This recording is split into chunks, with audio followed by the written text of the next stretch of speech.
আমরা অনেককে বলতে শুনি যে এনসিপি এবং জামাতের মধ্যে এক ধরনের মিল আছে। সে জোটে তো আছেন, এর বাইরেও কেউ কেউ বলে প্রক্সি দল, এ ধরনের কথাও বলে।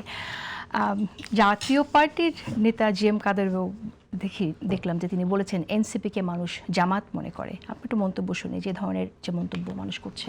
আচ্ছা, আমি ভাই যেখানে শেষ করছেন ওখানে একটু জাস্ট অ্যাড করি, কারণ তখন তো ভাই শেষ করেছেন, আমি আমার অপিনিয়নটা দিতে পারি নাই। উনি ওনার জায়গা থেকে সেই চট্টগ্রামের যে মেয়র সাহেব ছিলেন মঞ্জু সাহেব, ওনাকে বললেন যে উনি বিএনপির উচ্ছিষ্ট, বিএনপি এখন ওনাদেরকে ছুঁড়ে ফেলে দিয়েছে আর কি। এটা বিএনপির স্টেটমেন্ট আর কি। কিন্তু যখন আমরা দেখি যে মেয়র মঞ্জুর সাথে নির্বাচনী প্রচারণায় বেগম খালেদা জিয়া নিজে উপস্থিত থাকে, বেগম খালেদা জিয়ার মতো একজন মানুষ যখন তার সাথে নিজে উপস্থিত থাকে, তখন তার মেয়রের নির্বাচনে তার মেয়র নির্বাচন শেষ করি একটু, এটা তো ভুল উদাহরণ। আমি শেষ করি, আপনার সময় আপনি বলেন এটা ভুল উদাহরণ ছিল। হ্যাঁ, আমারটা আমি শেষ করি, শেষ করি একটু।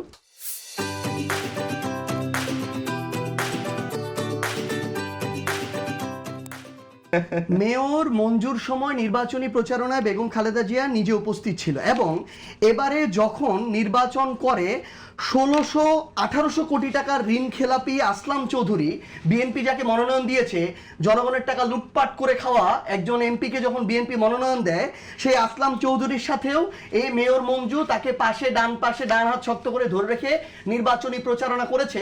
কারণ ব্যক্তি মেয়র মঞ্জু কোনো ব্যক্তি না, তার সাথে হাজার হাজার ভোট এদিক থেকে ওদিকে যেতে পারে। এবং সর্বশেষ ২০২৫ সালের নির্বাচনের ২৬-এ যে নির্বাচন হলো, তার আগে ২৫শে ডিসেম্বরে তিনি যখন বিএনপির পক্ষ থেকে একটা মসজিদ উদ্বোধনে যান, সেখানে বিএনপির সকল বড় বড় নেতাকর্মীরা তার দুই পাশে থাকে। তো যখন ভোট দরকার তখন আমি তাকে ওন করব, আর যখন ভোট শেষ হয়ে যায় আমি জিতে যাই তখন ছুঁড়ে ফেলবো, এই যদি আমার নীতি, আগামীতে বিএনপির জন্য এটা খুবই কঠিন হয়ে যাবে। কারণ বিএনপির এমন অনেক নেতাকর্মী আছে যারা হয়তো এই মানুষের ফোকাসে আসে না, কিন্তু আমরা যদি তাদের সম্পর্কে এই ধরনের ধারণা রাখি, এটা বিএনপির জন্য একটা অশনি সংকেত হবে। আর আপনি যে জিনিসটা বললেন, দেখেন জিএম কাদের কি বললে এটা আমাদের কাছে কোনো ম্যাটার করে না এখন। কারণ আমাদের এখন বাংলাদেশে জাতীয় পার্টি নামক কোনো দলের অস্তিত্ব আছে বলে আমরা এটা মনে করি না, সাংগঠনিক ভাবেও না, রাজনৈতিক ভাবেও না, মাঠের পরিস্থিতি না। এবং এই নির্বাচনেও এই যে বাংলাদেশ, এই বাংলাদেশে সেটা আরেকবার নতুন করে প্রমাণ হয়ে গেছে। আমি একটা জায়গা নিয়ে কথা বলতে চাই। ভাই তার জায়গা থেকে যে জিনিসটা বললেন যে আমরা সবসময় জুলাই নিয়ে থাকি, কিন্তু আমার কাছে মনে হয় তারা তাদের জায়গা থেকে নিজেদের সীমাবদ্ধতাগুলো ঢাকতে আমাদেরকে এই জিনিসটা চাপানোর চেষ্টা করেন। এবং আমরা না যতবার জুলাই শব্দটা, হ্যাঁ, আমরা যতটা না আমাদের জায়গা থেকে জুলাই শব্দটা উচ্চারণ করি, তার চেয়ে তারা বেশি উচ্চারণ করেন। যেমন আমি সীমাবদ্ধতার কথাগুলো বলি। গতকালকে রিপোর্ট এসেছে, কাউরান বাজারে একদিনে বিএনপির নেতাদের ছত্রছায়ায় প্রতিদিন ২৪ ঘন্টায় ১ কোটি টাকা চাঁদাবাজি হয়।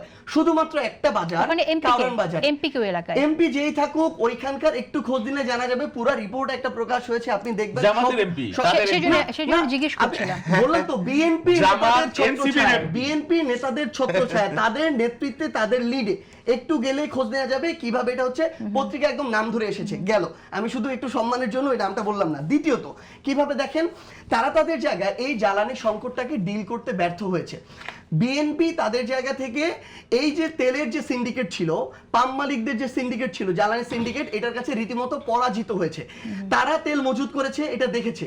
সমস্যা হলো এই যে সিন্ডিকেটটা যারা মজুত করেছে, এটার সাথে বিএনপির অনেক শীর্ষ নেতা এটার সাথে জড়িত। মজুত করেছে, তেল ছাড়ে নাই, বাজারে তেলের সংকট হয়েছে, লাইন হয়েছে। মানুষ এমন একটা জিনিস মতামত দিয়েছে, আমার কাছে ২০ টাকা বেশি নেন, তারপর আপনি তেল ছাড়েন, ২০ টাকা করে দাম বাড়ানো হলো। কিন্তু সমস্যা যেটা হলো, এর মধ্যে দিয়ে হয়তো মানুষের ওই লাইনটা এখনো কমবে, যদি এখন পর্যন্ত কমে নাই।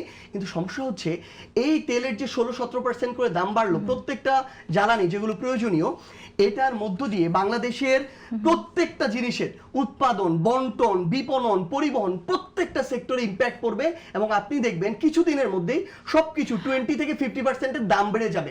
তো ব্যাপারটা হচ্ছে, দেখেন, এক জ্বালানি সিন্ডিকেটকে নিয়ন্ত্রণ না করার ফলে পুরো বাংলাদেশে এভিডেন্স কি সার্ভিস যে এটা আসলে সরকারের মদদে এরকম একটা সিন্ডিকেট এই বাণিজ্য করছে, এটা এভিডেন্স কি? ব্যাপারটা হচ্ছে কি, সরকার এই জায়গায় সরাসরি মদদ দেওয়ার বিষয় না। ধরেন এই যে হাজার হাজার কোটি টাকা লুটপাট করেছে, মনে করেন এস আলম লুটপাট করেছে ২,৪০,০০০ কোটি টাকা। এস আলম একাই লুটপাট লুটপাট করেছে। এখন আপনি যদি বলেন যে শেখ হাসিনা তাকে শেল্টার দিয়েছে, এটার এভিডেন্স কি, এটা তো এভাবে হয় না, এটা প্রত্যক্ষ পরোক্ষভাবে বোঝা যায়। আমরা এটা বলতেছি না যে জনাব তারেক রহমান দিয়েছে, কিন্তু ব্যাপারটা হচ্ছে এটাও সরকারের দুর্বলতা যে সরকার ওই সিন্ডিকেটটা মোকাবেলা করতে পারেনি। এবং আরেকটা গুরুত্বপূর্ণ দুর্বলতা যেটা হচ্ছে এই তেল সংকটটা আরো কম হতো যদি ইরানের সাথে ওই ধরনের একটা পররাষ্ট্র যে নীতি এটা আমাদের সম্মানজনক থাকতো, তাহলে তারা আমাদের 6টা তেলের জাহাজ আটকাতো না। ওই 6টা তেলের জাহাজ যদি বাংলাদেশে আসতো তাহলে মজুরটা কমতো না। কিন্তু আমরা কি দেখলাম, যেই ইরানের উপরে ইউএস প্রথম আক্রমণ করলো, তাদের সর্বোচ্চ নেতাকে খুন করলো, এবং একজন মানে প্রেসিডেন্ট কতটা নির্বোধ হতে পারে, আমেরিকার এটা দুর্ভাগ্য যে এই নির্বোধ প্রেসিডেন্ট তাদের আছে, সে বলতেছে রাতের মধ্যে একটা সিভিলাইজেশনকে সে ধ্বংস করে দিবে। এই ধরনের একটা সিচুয়েশনে আমরা আমাদের জায়গা থেকে ইরানের পক্ষে ন্যূনতম সহমর্মিতা আমাদের সরকার জানাইতে পারে নাই, বরং ইরানকে নিন্দা জানিয়েছে কেন তারা ইউএস এর জাহাজগুলোকে অবরোধ করছে। তো এই সময়ে ইরান তো আমার জাহাজ ছেড়ে দিবে না। তাহলে আমরা যদি এখানে একটা সমতার একটা ব্যালেন্সিং একটা পররাষ্ট্র নীতিতে যেতে পারতাম, আমার জাহাজগুলো কিন্তু ওখানে আটকাতো না। এই নীতি আমাদের মধ্যে কখনো ছিল না। আমাদের জায়গা থেকে আমি আসি একটু সীমাবদ্ধতার জায়গাটা কোথায় আসলে, যেটা ভাই তাহলে এটা বলবে। দেখেন এস আলমরা 4-5টা 6টা ব্যাংক লুট করে নিয়ে গিয়েছে, লক্ষ কোটি টাকা লুটপাট করে নিয়ে গেছে। তাদেরকে আবার ব্যাংকের মালিকানা ফিরিয়ে দেওয়ার জন্য ব্যাংক রেজুলেশন আইনে সংশোধন আনা হয়েছে, যেটার কারণে আইএমএফ এখন আর লোনটা ছাড়তেছে না। এটার কারণে আমাদের সম্মানিত অর্থমন্ত্রীদেরকে সেখানে গিয়ে মিটিংয়ের কোনো সিদ্ধান্ত না নিয়ে বাংলাদেশে ফিরে আসতে হয়েছে। এবং আমরা যখন দেখি প্রত্যেকটা সেক্টরে দলীয়করণ হচ্ছে, আমাদের খুবই দুঃখ লাগে। বিসিবি থেকে শুরু করে আমার জুলাই স্মৃতি জাদুঘর, কোনো কিছু যখন বাদ দেওয়া হয় না তখন আমাদের দুঃখ লাগে। তো এই সীমাবদ্ধতাগুলো উত্তরণটা জরুরি। আমাদের এই যে অভ্যুত্থানটা, বা আপনারা সবাই নিপীড়িত ছিলেন, এই অভ্যুত্থানটা ছিল সিস্টেমের সংস্কারের জন্য। এই অভ্যুত্থানটা ছিল যেই জায়গায় মানুষ প্রত্যেকটা সময় গিয়ে নিপীড়িত হয়, জুলুমের শিকার হয়, নির্যাতিত হয়, যেগুলো দিয়ে মানুষের উপর অন্যায় করা হয়, এগুলো পরিবর্তনের জন্য। কিন্তু সমস্যা হচ্ছে বিএনপি প্রত্যেকটা জায়গায় ওই একই কাজগুলো শুধু এখন বিএনপির নামে করছে। এটাই হচ্ছে বিএনপির সবচেয়ে বড় সীমাবদ্ধতা।